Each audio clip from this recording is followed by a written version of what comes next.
നമസ്കാരം. Astrology master ക്ലാസ്സിൻ്റെ ഇന്നത്തെ അധ്യായത്തിലേക്ക് ഏവർക്കും സ്വാഗതം. ഇന്ന് നമ്മൾ ചർച്ച ചെയ്യുന്ന സബ്ജക്റ്റ് എന്ന് പറയുന്നത് തന്ത്ര ഫിലോസഫിയുമായിട്ട് 9ാം ഭാവത്തിന് എന്താ ബന്ധം. കോഷ്ടചിന്തയൊക്കെയുള്ള ഭാവമാണല്ലോ 9. ഗുരുവിനെ ചിന്തിക്കുന്ന ഭാവമാണ്. അപ്പം ബോധതലത്തിൻ്റെ ഒരു ആക്ടിവേഷൻ എങ്ങനെയാണെന്നുള്ളതും കൂടി നമുക്ക് ഇന്നത്തെ ക്ലാസ്സിൽ നോക്കാം. ഇത് കൂടുതലും സ്പിരിച്വലായിട്ട് അന്വേഷിക്കുന്നവർക്ക് പലരും ചോദിക്കത്തില്ല എൻ്റെ ഇഷ്ടദേവത ഏതാണ്, ഞാൻ ഏത് ദേവതയാണ് പ്രാർത്ഥിക്കേണ്ടതെന്നൊക്കെ ഉള്ളത് ശരിക്കും നമുക്ക് ഇതുമായിട്ട് ചിന്തിക്കാം. അതായത് തന്ത്രശാസ്ത്രത്തിൽ 6 ആമ്നായങ്ങളുണ്ട്. ഷഡ്ഡാമ്നായങ്ങൾ എന്നാണ് അതിനെ പറയുന്നത്. അതിൽ പറയുന്ന ആചാരങ്ങളും മന്ത്രങ്ങളും ഒന്നും തന്നെ വ്യത്യസ്തങ്ങളായിട്ടുള്ള മനുഷ്യരുടെ ബോധതലങ്ങൾക്കനുസരിച്ചാണ് പലതും പറഞ്ഞു വച്ചിരിക്കുന്നത്. കോടാനുകോടി പദ്ധതികളുണ്ട്. എനിക്ക് തോന്നുന്നു ലോകത്തുള്ള മനുഷ്യരെക്കാട്ടിലും കൂടുതൽ പദ്ധതികളുണ്ട് എന്ന് തോന്നുന്നു. അനേകായിരം പല വേവ് ലെങ്തിലാണ് അത് സെറ്റ് ചെയ്തിരിക്കുന്നത്. ഓരോരുത്തരുടെ രീതിക്കനുസരിച്ചാണ്. ലോകത്തെല്ലാവർക്കും വസ്ത്രം വേണം, പക്ഷേ എല്ലാവർക്കും ഒറ്റ വസ്ത്രം എന്നുള്ളതല്ല തന്ത്രത്തിൻ്റെ ഒരു അല്ലെങ്കിൽ മന്ത്രശാസ്ത്രത്തിൻ്റെ ഒരു ക്രമം. ലോകത്തെല്ലാവർക്കും വസ്ത്രം വേണം, പക്ഷേ അവരുടെ അളവിനും രീതിക്കും അവർക്ക് ചേരുന്നതും വേണം. എന്നാൽ മാത്രമേ അവരെ അതിലൂടെ പ്രസൻറ്റ് ചെയ്യുമ്പം അവരായി തന്നെ അവർക്ക് ഏറ്റവും സ്വസ്ഥമായിട്ടും ഏറ്റവും അവരായി തന്നെ അവരാരാണെന്നുള്ളത് തിരിച്ചറിയാനും കഴിയൂ എന്നുള്ളതാണ്. അങ്ങനെയാണ് തന്ത്രത്തിൻ്റെ മന്ത്രസാധനങ്ങളെ ചിട്ടപ്പെടുത്തിയിരിക്കുന്നത്. വസ്ത്രം എന്നുള്ള രീതിയിൽ നോക്കുമ്പോൾ എല്ലാം വസ്ത്രമാണ്, പക്ഷേ അതിന് ഇൻഡിവിജ്വലിന്, അതായത് ഒരു കൂട്ടം ആൾക്കാർക്ക് ഒരു കാര്യം എന്നുള്ളത് ഭക്തിയുടെ തലമാണ്. ഇപ്പം എല്ലാവർക്കും ലളിതാ സഹസ്രനാമം ഭക്തിയുടെ തലത്തിൽ ജപിക്കാം, എല്ലാവർക്കും വിഷ്ണു സഹസ്രനാമം ജപിക്കാം, എല്ലാവർക്കും നാമം ജപിക്കാം, എല്ലാവർക്കും പറ്റും. പക്ഷേ മന്ത്രോപാസന എന്ന് പറയുന്നത് ഇൻഡിവിജ്വലാണ്, തിരിച്ചാണ്. എല്ലാവർക്കും വസ്ത്രം വേണം എന്നുള്ളത് പറയുന്ന പോലെ അങ്ങനെയല്ല. ഓരോരുത്തർക്കും അവരവരുടേതായ രീതിയിലുള്ള വസ്ത്രം വേണം, അവരവർക്ക് ചേരുന്നത് തന്നെ വേണം, അവരവരുടെ അളവിനനുസരിച്ചുള്ളത് വേണം, അവരവരുടെ മനസ്സിന് തൃപ്തിയുള്ളത് തന്നെ വേണം എന്നുള്ളതാണ് മന്ത്രശാസ്ത്രത്തിൻ്റെ ഒരു രീതി. അപ്പം അതിന് ദീക്ഷ വേണം. അപ്പം ദീക്ഷ വേണമെങ്കിൽ എന്ത് വേണം? ഗുരു വേണം. അപ്പം ഗുരുവിനെ ചിന്തിക്കുന്നത് 9ാം ഭാവമാണ്. ബോധതലത്തിൻ്റെ ഒരു ആക്ടിവേഷൻ നടക്കുന്ന അവിടെയാണ്. ഫസ്റ്റ് ഹൗസ് എന്ന് പറയുന്നത് ഒരു ബ്ലൂ പ്രിൻ്റ് എനർജിയാണ്, അല്ലെങ്കിൽ നമ്മുടെ ആത്മാവാണ്. ദേഹസ്യ സൗഷ്ഠവം സ്വാസ്ഥ്യം സ്ഥിതി ശ്രേയോ യശസ്സുഖം ജയം ഭോവിച്ച തത്സർവം ലഗ്നം ചിന്തയുന്നു. ലഗ്നം സോളിൻ്റെ കാരകനായിട്ടുള്ള രവിയാണ്. ലഗ്നത്തിൻ്റെ കാരകൻ ആത്മാവിൻ്റെ നിസർഗകാരകനാണ് രവി. അപ്പം അതിലേക്കുള്ള ഒരു എനർജി ഹയർ കോൺഷ്യസ്നെസ്സിലേക്ക് 12ലേക്കുള്ള ആ സോളിൻ്റെ സഞ്ചാരത്തെ ആക്ടിവേറ്റ് ചെയ്യുന്നത് ഗുരു ആണ് മന്ത്രദീക്ഷ വഴി. ആ ആക്ടിവേറ്റ് ചെയ്യുമ്പം അയാളിലുണ്ടാവുന്ന മാറ്റത്തെ ആണ് അവരുടെ ഉൾബോധത്തിലൊരു മാറ്റം വരും. അതിന് ശക്തിപാതം എന്നാണ് പറയുന്നത്. ഈ ശക്തിപാതത്തിന് പലതരത്തിലുള്ള തോതുകളുണ്ട്. തീവ്ര ശക്തിപാതം, തീവ്ര മധ്യശക്തിപാതം, തീവ്ര ശക്തിപാതം എന്നൊക്കെ പറഞ്ഞിട്ട് പലതരത്തിലുള്ള ഇതുണ്ട്. അപ്പോൾ ഗുരുവില്ലാതെ ഇത് ആക്റ്റീവ് ആകുമെന്ന് ചോദിച്ചാൽ ഉണ്ടാവും. ചില ജീവിതാനുഭവങ്ങൾ വരുന്ന സമയത്ത് നിയർ ഡെത്ത് എക്സ്പീരിയൻസ്, അല്ലെങ്കിൽ ഇമോഷണൽ ട്രോമ, ബ്രേക്കപ്പ് പോലുള്ള കാര്യങ്ങൾ വന്നിട്ട് ചതിക്കപ്പെട്ട് തളർന്നു പോകുന്ന സമയത്ത്, അങ്ങനെ രോഗം വന്നിട്ട് അതിൽ നിന്ന് നിസ്സഹായതയായിട്ട് തിരിച്ചു കയറുന്ന സമയത്ത്, അങ്ങനെ ആയിരക്കണക്കിന് വഴികളുണ്ട്, നമുക്ക് പറയാൻ പറ്റത്തില്ല. ഇതിനൊക്കെ പല ഇതുണ്ട്. നിങ്ങൾക്ക് അതിനെക്കുറിച്ചൊക്കെ കൂടുതൽ അറിയണമെന്നുണ്ടെങ്കിൽ ഇപ്പം ഞാൻ എഴുതിക്കൊണ്ടിരിക്കുന്ന ബുക്ക് പബ്ലിഷ് ആകുന്ന സമയത്ത് അത് വേണമെങ്കിൽ വാങ്ങിച്ച് നിങ്ങൾക്ക് വായിക്കാം. തന്ത്രശാസ്ത്രത്തിൻ്റെ അതിനെക്കുറിച്ച്. ഇല്ലെങ്കിൽ നിങ്ങൾ അഭിനവഗുപ്തൻ്റെ തന്ത്രാലോകം എന്ന് പറയുന്നൊരു ഗ്രന്ഥമുണ്ട്. ഒരു എൻസൈക്ലോപീഡിയയാണ് ആ ബുക്ക്. സരസ്വതീ ദേവിയും നടരാജനും കൂടി ഒരുമിച്ച് ചേർന്നിട്ടുള്ളൊരു പ്രതിഭാസമാണ് ആചാര്യ അഭിനവഗുപ്തൻ. കാശ്മീര ശൈവതന്ത്രത്തിലെ ഒരു വലിയ ആചാര്യനാണ്. നമ്മുടെ ശങ്കരാചാര്യരെ പോലെ, വേദാന്തത്തിലെ ശങ്കരാചാര്യരെ പോലെ തന്നെ ഒരു വലിയ ആചാര്യനാണ് അദ്ദേഹം. അദ്ദേഹത്തിൻ്റെ ഒരു വളരെ വിശദമായിട്ടുള്ളൊരു ഗ്രന്ഥമാണ് തന്ത്രാലോകം എന്ന് പറയുന്നത്. മാലിനി വിജയതന്ത്രത്തിൻ്റെ ഒരു വേർഷൻ, ഒരു വലിയ ഇലാബറേറ്റഡ് വേർഷനാണത്. അതിൽ ശക്തിപാതത്തെക്കുറിച്ച് വളരെ വിശദമായിട്ട് അദ്ദേഹം പറയുന്നുണ്ട്. അത് വേണമെങ്കിൽ വായിക്കാം. ഇല്ലെങ്കിൽ നമുക്ക് പിന്നീടുള്ള ക്ലാസ്സുകളിലോ അല്ലെങ്കിൽ തന്ത്രത്തിൻ്റെ വീഡിയോസിലോ ഒക്കെ ഞാൻ അതിനെക്കുറിച്ച് പറയാം. ആ ഒരു ശക്തി പതിക്കുമ്പോഴാണ് അത് ആ ഒരു ശക്തിപാതത്തിലാണ് അയാൾക്ക് സ്പിരിച്വലായിട്ടുള്ള ഒരു തോട്ട് പ്രോസസ്സ് അതുവരെ സഞ്ചരിച്ച ആളിൽ നിന്നും അയാൾക്കൊരു മാറ്റം, ഒരു പുനർജന്മം പോലെ വരുന്നത്. അത് സ്വാഭാവികമായിട്ടും വരും. ചിലവർക്ക് ജീവിതാനുഭവങ്ങൾ കൊണ്ടുവരും, ചിലവരുടെ ട്രോമാസ് അടിച്ച് തകർന്നിട്ട് തിരിച്ചു കയറുന്ന സമയത്ത് വരും. അതെല്ലാം കർമ്മക്ഷയം കൊണ്ടാണ് വരുന്നത്. അവർ പ്യൂരിഫൈ ആവുന്ന സമയത്ത് അത് സംഭവിക്കും. ഇതല്ലാതെ ഒരു വ്യക്തി ഇങ്ങനെ മുന്നോട്ട് പോയിക്കൊണ്ടിരിക്കുമ്പോൾ അയാൾക്ക് മുന്നോട്ട് ശക്തിവാദം വരാനുള്ള സമയമാകുമ്പോൾ ഗുരുവിൽ നിന്ന് കിട്ടും. അത് പശുഭാവത്തിലുള്ളവ ആണ് 90%. പശുഭാവത്തിലുള്ള രീതിയിലുള്ള ശക്തിപാതങ്ങൾ അതിനെ ഒന്ന് ട്രിഗർ ചെയ്ത് ഒന്ന് ഫയർ ചെയ്ത് അതിനെ മുകളിലേക്ക് സാധനയിലൂടെ ഉയർത്തിക്കൊണ്ട് വരുന്ന പശുവിൽ നിന്നും പശുപതിയിലേക്കുള്ള യാത്രയിലേക്കുള്ള കാര്യങ്ങൾ. ഇത് കൂടാതെ തീവ്ര ശക്തിപാത ലെവലിലുള്ളവർക്ക് ഹയർ ലെവലിലേക്കൊക്കെ ഉള്ളവർക്ക് ഓരോരുത്തരുടെ നിലവാരം അനുസരിച്ച് ഇത് വളരെ വിശദമായിട്ടുള്ളൊരു കാര്യമാണ്. ഇതിനെല്ലാം വ്യത്യസ്തങ്ങളായിട്ടുള്ള ഗുരുക്കന്മാരാണ്, ഒരാളല്ല. ഇപ്പം ഉദാഹരണത്തിന് വളരെ പ്രശസ്തമായിട്ടുള്ള ശ്രീവിദ്യാ സമ്പ്രദായം എടുക്കാം. ശ്രീവിദ്യാ സമ്പ്രദായത്തിലെ സ്വാഭാവികമായിട്ടുള്ള പശുഭാവത്തിലുള്ള ഭൂരിപക്ഷം ആൾക്കാരും ചെയ്യുന്ന സാധനയിലുള്ള ഗുരുക്കന്മാരല്ല അതിൻ്റെ തീവ്രതര ശക്തിവാദം തരാൻ സാധ്യതയുള്ള ഗുരുക്കന്മാർ. വളരെ അപൂർവമാണ്.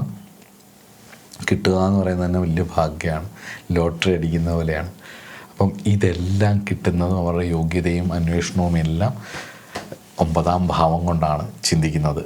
അപ്പം നമുക്ക് ഇതിനെ വളരെ ലളിതമായിട്ടൊന്ന് നോക്കാം. അപ്പം അസ്ട്രോളജി മാസ്റ്റർ ക്ലാസ്സിൻ്റെ ഇന്നത്തെ അധ്യായത്തിലേക്ക് ഏവർക്കും സ്വാഗതം.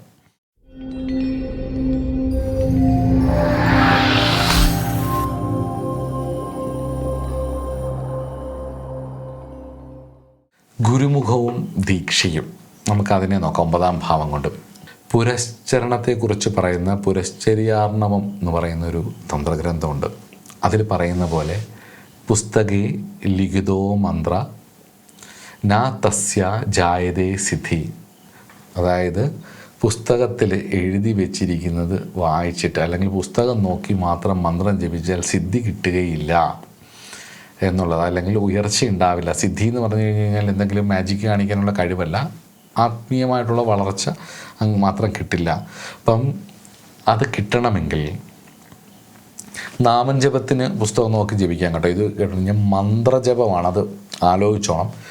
ബീജമന്ത്രങ്ങളും അതുപോലെ ഒരു പർട്ടിക്കുലർ ഡയറ്റിയുടെ മന്ത്രമൊക്കെ മന്ത്രം മാത്രമല്ല, ആ മന്ത്രം ചാർജ്ഡായിട്ട് നമ്മളിലേക്ക് ഇനിഷ്യേറ്റ് ചെയ്യുമ്പോഴുള്ള ശക്തിപാതം വളരെ പ്രധാനമാണ് തന്ത്രശാസ്ത്രത്തിൽ. അതായത് പേപ്പറിൽ എഴുതി തരുന്നത് ഒന്ന് ചെവി പറഞ്ഞു തന്നതുകൊണ്ട് ഇങ്ങനെ നീ നന്ന് മുതൽ താമസിച്ചു അങ്ങനെ അല്ലത്. അതിനൊരു പ്രത്യേക ഉപദേശമുണ്ട്. ഉപദേശം ഒരു തലമാണ്. അതിന് ഉയർന്ന രീതിയിൽ ചില ഇനിഷ്യേഷൻ ദീക്ഷാരീതികളുണ്ട്. ഇനിഷ്യേറ്റ് ചെയ്യുന്ന അല്ലെങ്കിൽ ആ എനർജി ഗുരുവിൻ്റെയും ഗുരുപരമ്പരകളുടെയും ഒരു ചൈതന്യം ആ ശിഷ്യനിലേക്ക് ട്രാൻസ്ഫർ ചെയ്യും. ആ ട്രാൻസ്ഫർ ചെയ്യുന്ന ആ പോയിന്റിൽ, ആ ദീക്ഷാവേളയിൽ തന്നെ ശിഷ്യനിൽ ഒരു ചെറിയ മാറ്റം വരും. അയാൾ അറിയും അയാളിൽ എന്തോ ഒരു ട്രാൻസ്ഫോർമേഷൻ നടന്നിട്ടുണ്ടെന്ന്. ഇതുപോലെ നമ്മുടെ ജീവിതത്തിലെ ഒരു നിയർ ഡെത്ത് എക്സ്പീരിയൻസിന് ശേഷം നമ്മൾ ലൈഫിലേക്ക് തിരിച്ചു വരുമ്പോൾ നമുക്ക് എന്തോ ഒരു മാറ്റം വന്ന് പുതിയൊരാളായി വരുന്നത് പോലെ തന്നെ സ്വാഭാവികമായിട്ടുള്ള ആ കണ്ണടച്ചിരിക്കുമ്പോൾ തന്നെയുള്ളൊരവസ്ഥയിൽ ഉണ്ടാവും. അതുകൊണ്ട് തന്നെ നിങ്ങളുടെ ലഗ്നത്തെയും ശരീരത്തെയും മനസ്സിനെയും സൂചിപ്പിക്കുന്നതാണ് ലഗ്നം എന്ന് പറയുന്നത്. സർവം ചിന്തനീയം. ലഗ്നം കൊണ്ട് സർവ്വതും ചിന്തിക്കാം അല്ലേ? അപ്പം ആ ചിന്തിക്കുമ്പോൾ ആ ലഗ്നത്തെ ഉണർത്താൻ, ആ സോളിനെ ഉണർത്താൻ തക്കവണ്ണമുള്ളൊരു മന്ത്രദീക്ഷ നിങ്ങൾക്കൊരു സദ്ഗുരുവിൽ നിന്ന് ലഭിക്കണമെങ്കിൽ നിങ്ങളുടെ 9ാം ഭാവം ശക്തമായിരിക്കണം എന്നുള്ളതാണ്. 9ാം ഭാവം ശക്തമായില്ലെങ്കിലോ 9ാം ഭാവത്തിൻ്റെ കാരകനായ വ്യാഴം ബലവാനാണെങ്കിൽ ഉറപ്പിച്ചോളം നിങ്ങൾക്കൊരു ഗുരുവിനെ കിട്ടും. 9ലേക്ക് ഏതെങ്കിലും തരത്തിൽ വ്യാഴത്തിൻ്റെ ബന്ധമുണ്ടെങ്കിൽ നിങ്ങളെ സഹായിക്കാൻ, നിങ്ങൾക്ക് ആധ്യാത്മിക രീതിയിൽ വളരണം എന്നുണ്ടെന്നുണ്ടെങ്കിൽ 9ാം ഭാവാധിപൻ 9ലോ വ്യാഴത്തിനോ ബലമുണ്ടെങ്കിൽ നിങ്ങളെ സഹായിക്കാൻ ഒരു ഗുരു വരും, ഉറപ്പാണ്. അതിൽ സംശയം വേണ്ടത്. 1, 5, 9 ഭാവങ്ങളിലൊക്കെ നിൽക്കുന്നവർക്ക് ഞാൻ സ്ഥിരമായി കാണുന്നൊരു കാഴ്ചയാണത്. ചുമ്മാതെ വരത്തില്ല, ആത്മീയമായിട്ടൊരു ആഗ്രഹം കൂടെയാണ്. നമ്മളെ നേച്ചറിലേക്ക് അത് കൊടുക്കണം, എനിക്കത് വരണം എന്നുള്ളത്. അപ്പോൾ അന്വേഷിച്ച് പോകേണ്ട, തേടി വരും. അതുപോലെ തന്നെ പരമഭക്തിയിലേക്കുള്ള യാത്ര 9th ഹൗസാണ്. ഇപ്പം ദീക്ഷ കിട്ടിയാലും മന്ത്രം ജപിച്ചാലും ഒക്കെ ഒരു സംശയം ഉണ്ടാവും. ഇതുണ്ടോ? പ്രതിസന്ധികൾ വരുമ്പം കർമ്മത്തെ ഇവിടെ ചിലവരുടെ വിചാരം ദീക്ഷ കിട്ടിയോണ്ട് ഇവരങ്ങെല്ലാം അങ്ങ് തെളിഞ്ഞങ്ങ് പോയി എന്ന്. അങ്ങനെയൊന്നുമില്ല. നിരന്തരമായി സാധന ചെയ്യണം. ഒരു 10-12 വർഷമെങ്കിലും ചെയ്യണം. ഒരു വ്യാഴവട്ടക്കാലമെങ്കിലും നിരന്തരമായിട്ട് പുരസ്ചരണാദി കാര്യങ്ങൾ ചെയ്യണം. അതൊക്കെ ഗുരുമുഖത്തു നിന്ന് പഠിക്കണം. ഓരോ മന്ത്രത്തിനും ഓരോ രീതിയാണ്. പൊതുവേ അക്ഷരലക്ഷം ജപിക്കുക, അതിൻ്റെ 10-1 ഹോമിക്കുക, അതിൻ്റെ 10-1 തർപ്പിക്കുക എന്നൊക്കെ പറയുമെങ്കിലും ഓരോ മന്ത്രത്തിനും ഓരോ രീതിയുണ്ട്, ഓരോ സ്ഥലമുണ്ട്, ഓരോ കാലമുണ്ട്, ഓരോ വ്യത്യസ്തമായിട്ടുള്ള അവസ്ഥകളുണ്ട്. ആ മന്ത്രം ആവേശിച്ച് സ്പീഡിനനുസരിച്ച് ചിലവർക്ക് വളരെ പതുക്കെ ആയിരിക്കും വരുന്നത്. ചിലവർക്ക് മന്ത്രം വളരെ സ്പീഡിൽ ആവേശിക്കും. ഉള്ളിലേക്ക് ആവേശിച്ച് കഴിഞ്ഞാൽ ആ ഒരു സാധന ഉള്ളിലേക്ക് ആവേശിച്ച് കഴിഞ്ഞാൽ ചിലവർക്ക് അത്രയും വേണ്ടി വരില്ല. ചിലവർക്ക് കുറച്ച് കൂടുതൽ വേണ്ടി വരും. ചിലവർക്ക് 3, 4, 5 പുരസ്ചരണം കഴിഞ്ഞാലാണ് ഒരു ആ മന്ത്രാവേശം അറിയാൻ പറ്റുന്നത്. അപ്പം ഒരു പരമമായിട്ടുള്ളൊരു ഭക്തിയിലേക്കൊരു വ്യക്തിയുടെ അവൻ്റെ തന്നെ ഉള്ളിലേക്ക് തിരിഞ്ഞ് അന്തർമുഖനായിട്ട് പ്രപഞ്ചത്തിൻ്റെ സർവ്വജീവജാലങ്ങളിലും ആ ദേവചൈതന്യത്തെ കാണാൻ തുടങ്ങുന്ന തന്ത്രത്തിലെ ശിവശക്തി അദ്വൈത ബോധത്തെ ഫീൽ ചെയ്യുന്ന നിലവാരത്തിലേക്ക് ഒരു വ്യക്തി വളരുന്നതും 9-ാം ഭാവത്തിൻ്റെ ബലമാണ്. 9-ാം ഭാവം ബലമുള്ള ഒരാൾക്ക് ഈ വിഷയത്തിൽ വളർച്ച ഉണ്ടാവും എന്നുള്ളത് ഉറപ്പാണ്. പിന്നുള്ളതെന്ന് പറയുന്നത് അൾട്ടിമേറ്റ് ഫ്രീഡമാണ്. 9-ാം ഭാവം ആക്ടിവേറ്റഡ് ആകുമ്പോൾ നിഷ്കാമ കർമ്മം, അതായത് നിങ്ങളുടെ ഉള്ളിലെ ഒരു ഡിറ്റാച്ച്മെൻറ്റ് വരും. അതായത് എല്ലാത്തിനോടും നിരാശ കൊണ്ട് വരുന്നൊരു ഡിറ്റാച്ച്മെൻ്റ് അല്ല, ഇനി എനിക്ക് ജീവിക്കേണ്ട മടുത്തു, ആർക്ക് വേണ്ടി, എന്തിനു വേണ്ടി എന്നൊക്കെയുള്ള അതല്ല. ശരിക്കും ഒരു ഡിറ്റാച്ച്മെൻറ്റ് വരും. നമ്മൾ ഇങ്ങനെ ഒഴുകും. എല്ലാം ചെയ്യേണ്ടത് ചെയ്യണം, അതെൻ്റെ കടമകളാണ്, അത് ചെയ്യേണ്ടത്. ഗിവറായി തീരും എന്നുള്ളതാണ്. വ്യവഹരിക്കുന്നു എന്ന് മറ്റുള്ളവർക്ക് തോന്നുമെങ്കിലും ഉള്ളിൽ സ്വസ്ഥമായിട്ടിരിക്കും. ഒന്നും തന്നെ എന്ത് വന്നാലും ഫേസ് ചെയ്യാം, ഓക്കെയാണ്, ഇങ്ങനെ പോകുന്നൊരവസ്ഥ വരും. എനിക്കത് വേണം, ഇത് വേണം, അതുകൊണ്ട് മാത്രമാണ് ഞാൻ ക്ഷേത്രത്തിൽ പോകുന്നത്, ഞാൻ ഇത്രയൊക്കെ പ്രാർത്ഥിച്ചിട്ടും ദൈവം പോലും എന്നെ കൈവിട്ടോ എന്നൊക്കെ ചോദിക്കുന്ന സകാമ ഭക്തിയുണ്ട്. അത് തെറ്റൊന്നുമില്ല കേട്ടോ, അത് കുഴപ്പമൊന്നുമില്ല. ഭഗവാനോടുള്ളത് ആരോടെ പരാതി പറയും. പക്ഷേ അതിന് മുകളിലേക്ക് ഉയരാൻ പറ്റുന്നൊരവസ്ഥ ഒന്ന് ആലോചിച്ച് നോക്കൂ. ഭക്തി ഉണ്ടെന്ന് വിചാരിച്ചിട്ട് ഒരാൾ ആത്മീയമായിട്ട് ഉയരണം എന്നൊന്നുമില്ല. കാരണം എന്താ വെച്ചാൽ, ഞാനൊരു കാര്യം പറയാം. അതായത് രാവണൻ ഭക്തനല്ലായിരുന്നു. ഇപ്പോഴത്തെ പുതിയ വേർഷൻ വെച്ചിട്ട് രാവണനും ഒക്കെ വളരെ ഒരു ആരാധന, ദുര്യോധനെ ആരാധിക്കാം, നെഗറ്റീവിനെ ആരാധിക്കുക, ഒരു സന്തോഷം. അതുപോലെ മഹിഷാസുരൻ ഭക്തനല്ലായിരുന്നു. വരം വാങ്ങിച്ച ആളല്ലേ ബ്രഹ്മാവിൽ നിന്ന്. ഒട്ടുമിക്ക പുരാണങ്ങളിൽ പറയുന്ന ഒട്ടുമിക്ക അസുരന്മാർ അല്ലേ, നമ്മുടെ ചുറ്റുവട്ടത്തുള്ള പല അസുരന്മാരും നമ്മളൊന്ന് ഒബ്സർവ് ചെയ്ത് നോക്കി, വലിയ ഭക്തരല്ലേ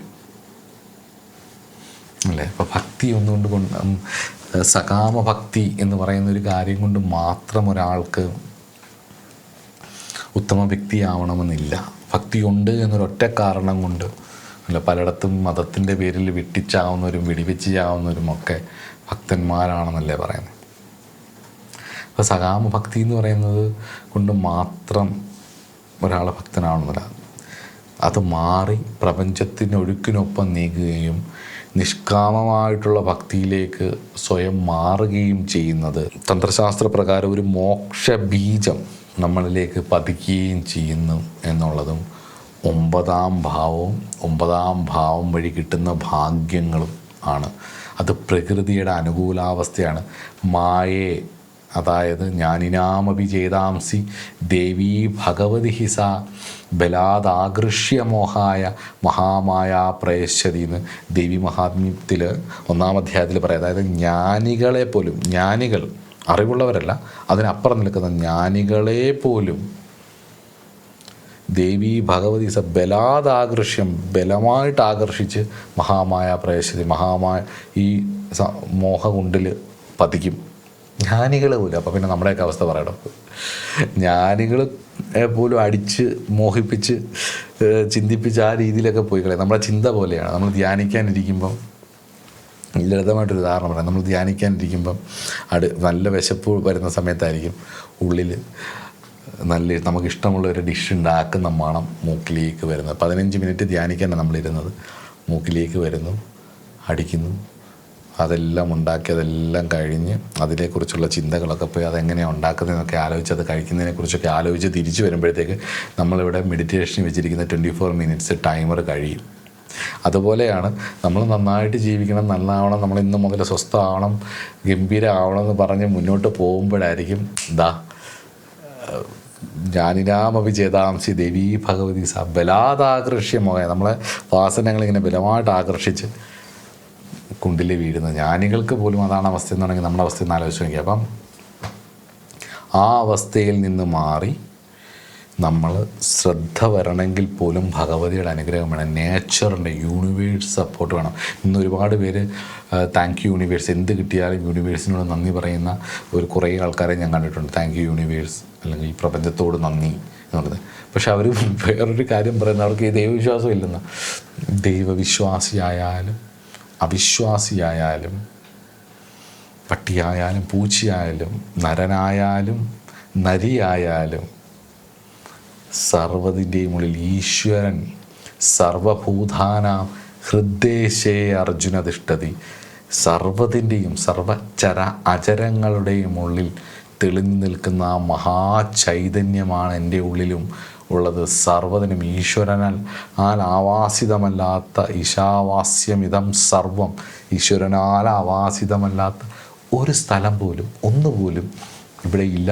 നല്ലതും ചീത്തയും എല്ലാം ഈശ്വരനിലൂടെ തന്നെയാണ് പോകുന്നത്. അതിൽ ഏത് വേണം ഏത് വേണ്ടെന്ന് തിരഞ്ഞെടുക്കാനുള്ള യുക്തി ഒരു കലാകാരൻ തൻ്റെ കഥാപാത്രത്തെ അവതരിപ്പിക്കുമ്പോൾ ആ കഥാപാത്രം ഏറ്റവും മനോഹരമായിട്ട് എഴുതി വച്ചിരിക്കുന്ന സ്ക്രിപ്റ്റിനെ ഏറ്റവും മനോഹരമായ രീതിയിൽ അവതരിപ്പിക്കുക എന്നുള്ളതാണ് ആ കലാകാരൻ്റെ ധർമ്മം. അത് തന്നെയാണ് നമ്മുടെ ഓരോരുത്തരുടെയും നമ്മുടെ ഈ റോൾ, ഈ ജീവിതത്തിൻ്റെ ഈ ലൈഫ്, ഈ ബോഡിയിലിരിക്കുന്ന ഈ സമയത്ത് ഇത് കിട്ടിയ എല്ലാ അവസരങ്ങളെയും ഏറ്റവും മനോഹരമായ രീതിയിൽ ചെയ്യുക എന്നുള്ളതാണ് നമ്മളുടെയൊക്കെ ഒരു ധർമ്മം. അതിനെ നിഷ്കാമ ഭക്തി സഹായിക്കും. അതിന് ഗുരുത്വം വേണം, 2 അക്ഷരം വേണമെന്ന് പറയും. പണ്ട് മുതലേ ഞാൻ കിട്ടുന്നൊരു കാര്യമാണ്. ജീവിതത്തിൽ വിജയിക്കാൻ വേണ്ടത് എന്താണ് ചോദിക്കുമ്പോൾ കഴിവ് വേണം, എല്ലാം വേണം. പക്ഷെ 2 അക്ഷരം കൂടെ ഇല്ലെങ്കിൽ അതിനൊരു കുഴപ്പം പറയുന്നത് ഗുരുത്വത്തിനൊരു വലിയ പ്രാധാന്യമുണ്ട്. അതിങ്ങനെ പോയി 5 വെറ്റിലയും പാക്കും വെച്ച് വസ്ത്രതാമ്പൂല സഹിതം എപ്പോഴും ഗുരുവിൻ്റെ കാലിൽ ഇരിക്കുന്നത് മാത്രമല്ല, എല്ലാത്തിനോടും സർവ്വതിനോടുമുള്ള ഒരു നമ്മുടെ സമീപനം, ആ ഗുരുത്വം, നമ്മുടെ ഒരു ഈഗോ, ആ സുപ്പീരിയോറിറ്റിയൊക്കെ മാറ്റി വെച്ചിട്ട് എല്ലാത്തിൻ്റെയും ഉള്ളിലൊരു ഈശ്വരാംശം ഉണ്ടെന്ന് മനസ്സിലാക്കിയിട്ട് എടുക്കേണ്ടതിനെ എടുക്കാനും കൊള്ളേണ്ടതിനെ കൊള്ളാനും തള്ളേണ്ടതിനെ തള്ളാനുമുള്ള നമ്മുടെ കോമൺ സെൻസ്, അത് ഈശ്വരാനുഗ്രഹമാണ്. അത് 9ാം ഭാവം അനുഗ്രഹിച്ചാലും വ്യാഴം അനുഗ്രഹിച്ചാലും ഒരു വ്യക്തിക്ക് അത് ഉണ്ടാവും. അതിനനുസരിച്ച് നിങ്ങളെ ട്രെയിൻ ചെയ്താൽ മതി. അതാണ് തപസ്, അതാണ് സാധന. ജീവിത നിരപേക്ഷമായ ഒരു തപസ്സില്ല. ജീവിതം തന്നെ ഒരു യുദ്ധമാണ്, ജീവിതം തന്നെ ഒരു തപസ്സാണ്, തപിക്കലാണ്. ജീവിതത്തിൻ്റെ ഓരോ നിമിഷവും പ്രാർത്ഥനയും പൂജയും തന്നെയാണ്. കാരണം ഈ ശരീരമാകുന്ന ഈ ക്ഷേത്രത്തെ ഏറ്റവും മനോഹരമായ രീതിയിൽ ആ ക്ഷേത്രത്തിൻ്റെ ഉള്ളിൽ നടക്കുന്ന കാര്യങ്ങളും ചുറ്റുപാട് നടക്കുന്ന എല്ലാം പൂജകൾ തന്നെയാണ്. ക്ഷേത്രം വൃത്തിയാക്കുന്നതും ക്ഷേത്രത്തിൽ പൂജ കഴിക്കുന്നതും ഒക്കെ തന്നെയാണ് നമ്മുടെ ജീവിതത്തിൽ. അത് തന്നെയാണ് നമ്മുടെ ജീവിതത്തിൽ ചെയ്യുന്ന ഓരോ കാര്യങ്ങളും. അതങ്ങനെ കണ്ട് ശീലിച്ചു കഴിഞ്ഞ് കഴിഞ്ഞാൽ ഒരു ഗുണം ഉണ്ടാവുകയും ചെയ്യും. അതുകൊണ്ട് തന്നെ ഈ നിങ്ങളുടെ 9ാം ഭാവത്തിൻ്റെ നിലനിൽപ്പ് അനുസരിച്ച് നിൽക്കുന്നതനുസരിച്ച് നിങ്ങൾക്ക് നിങ്ങളുടെ ജീവിതം ഒരു ടേക്ക് അവേ, നിങ്ങൾക്ക് ലൈഫ് ഡിസൈൻ ചെയ്യാം സ്പിരിച്വൽ ആയിട്ടുള്ള രീതിയിൽ. ഇപ്പം ഭാഗ്യാധവൻ 10-ലാണെന്നുണ്ടെങ്കിൽ കരിയർ ആണെന്നുണ്ടെങ്കിൽ നിങ്ങളുടെ തൊഴിലിനെ ഒരു കർമ്മയോഗമായിട്ട് വർക്ക് ആസ് വർഷിപ്പ് എന്നുള്ള ഒരു ക്രമത്തിൽ നിങ്ങൾക്കതിനെ മാറ്റാം. അതിലെ എന്ന രീതിയിൽ ചെയ്ത് മുന്നോട്ട് കൊണ്ടുപോകാം. ഭാഗ്യേശൻ ഇപ്പോൾ 12-ലാണെങ്കിൽ കഴിഞ്ഞ വീഡിയോയിൽ ഞാൻ പറഞ്ഞ പോലെ ഒരു ഐസൊലേഷൻ ആണെങ്കിൽ അല്ലെങ്കിൽ ഫോറിൻ ഹൗസൊക്കെ ചിന്തിക്കുന്നതാണ് 12ാം ഭാവം എന്ന് പറയുന്നത്. അപ്പം ദിവസവും രാവിലെ അല്പസമയം എഴുന്നേറ്റിരുന്ന് ധ്യാനിക്കുകയോ പ്രാണായാമം ചെയ്യുകയോ അല്ലെങ്കിൽ അതിനു വേണ്ടി മാറ്റി വയ്ക്കുകയോ ചെയ്യുക. 9ാം ഭാവാധിപൻ 5-ലാണെന്നുണ്ടെങ്കിൽ നിങ്ങൾ നിത്യസാധനങ്ങളും സ്പിരിച്വൽ പ്രാക്ടീസുകളും ചെയ്യുക. 9ാം ഭാവാധിപൻ 6-ലാണെങ്കിൽ നിങ്ങളുടെ ഡെയിലി റൊട്ടീൻ, ഡെയിലിയുള്ള കാര്യങ്ങൾ നിങ്ങൾ ആ രീതിയിൽ കൊണ്ടുപോകാൻ. നിങ്ങൾക്ക് ഒരുപാട് പ്രാരാബ്ധങ്ങൾ ചെയ്തു തീർക്കാനുണ്ടാവും, ഒരുപാട് കടമകൾ നിങ്ങൾക്ക് ചെയ്തു തീർക്കാനുണ്ടാവും. അതൊക്കെ ചെയ്യുക. അങ്ങനെ 9ാം ഭാവം എന്നത് നിങ്ങളുടെ ഉള്ളിലെ ഒരു കാര്യമാണ് എന്നുള്ളത് മനസ്സിലാക്കിയിട്ട് സ്പിരിച്വലായിട്ടുള്ള കാര്യങ്ങളിലൂടെ മുന്നോട്ട് പോകാൻ നോക്കുക. ഞാൻ തന്ത്രശാസ്ത്രത്തെ ഞാൻ ഫോളോ ചെയ്യുന്ന അതായതുകൊണ്ടാണ് ഞാനത് അങ്ങനെ പറയുന്നത്. നിങ്ങൾക്ക് ഏതായാലും വേദാന്തമായിക്കോട്ടെ അല്ലെങ്കിൽ വൈദികമായിക്കോട്ടെ, വേദങ്ങൾ പഠിക്കുന്നതായിക്കോട്ടെ, അത് ഋക്സാമം, യജുർ, അഥർവവേദം ഏതാണെങ്കിലും അതിൻ്റെ ക്രമത്തിൽ അതിൻ്റെ ശിക്ഷാരീതികൾ ഓരോരുത്തർക്കും ഓരോ രീതികളുണ്ട്. അതിനനുസരിച്ചുള്ളതായിക്കോട്ടെ. ഇതൊന്നുമല്ല പ്രസ്ഥാനത്രയത്തെ ആസ്പദമാക്കിയിട്ടുള്ള ശങ്കരവേദാന്തം ആയിക്കോട്ടെ, എന്തുമായിക്കോട്ടെ, ഭക്തി ആയിക്കോട്ടെ, ഇനി ഹരരാമ കൃഷ്ണക്കാരുടെ ആയിക്കോട്ടെ, അല്ലെങ്കിൽ ഈശയുടെ ആയിക്കോട്ടെ, അല്ലെങ്കിൽ ശ്രീയുടെ എന്തായാലും പേര് ആർട്ട് ഓഫ് ലിവിങ് ആയിക്കോട്ടെ, അല്ലെങ്കിൽ സത്യസായി ബാബയുടെ ആയിക്കോട്ടെ, ആധുനിക ഗുരുക്കന്മാർ പറഞ്ഞതായിക്കോട്ടെ, ഇതൊന്നുമല്ല നിങ്ങളുടെ പരദേവതയും നിങ്ങളുടെ കുടുംബത്തിൻ്റെ പൂർവികമായിട്ട് കിട്ടിയ കാര്യങ്ങളായിട്ട് അതാണ് ഏറ്റവും മെയിൻ. അത് നന്നായിട്ട് നോക്കണം. അതായിക്കോട്ടെ, അല്ലെങ്കിൽ ഋഷിമാർ പറഞ്ഞു തന്നതായിക്കോട്ടെ. അപ്പം അതിലേതെങ്കിലും അല്ലെങ്കിൽ ഇതൊന്നും കൂടാതെ ഇപ്പം മോഡേണായിട്ട് വന്നിട്ടുള്ള സ്പിരിച്വാലിറ്റി, മോഡേൺ സ്പിരിച്വാലിറ്റി ആയിക്കോട്ടെ, എന്തുമായിക്കോട്ടെ, അത് സ്വീകരിച്ച് അതിൽ നിന്ന് പാഠങ്ങൾ ഉൾക്കൊണ്ട് മനസ്സിലാക്കി ജീവിതത്തെയാണ് എന്ത് സ്വീകരിച്ചാലും ഏത് മാർഗം സ്വീകരിച്ചാലും ലക്ഷ്യം എന്ന് പറയുന്നത് നമ്മളുടെ ഓരോരുത്തരുടെയും തിരിച്ചറിവാണ്, സമാധാനമായിട്ടിരിക്കലാണ്, സന്തോഷമായിട്ടിരിക്കലാണ്, ഹാപ്പിനെസ്സാണ്. അതിന് വേണ്ടിയിട്ടുള്ള കാര്യങ്ങൾ ചെയ്യണം. എന്തൊക്കെ ആയാലും മുന്നോട്ട് പോകുമ്പോൾ കർമ്മഫലം അനുഭവിക്കുമ്പോൾ ഒരുപാട് സങ്കടങ്ങളും ബുദ്ധിമുട്ടുകളും ഒക്കെ വരും.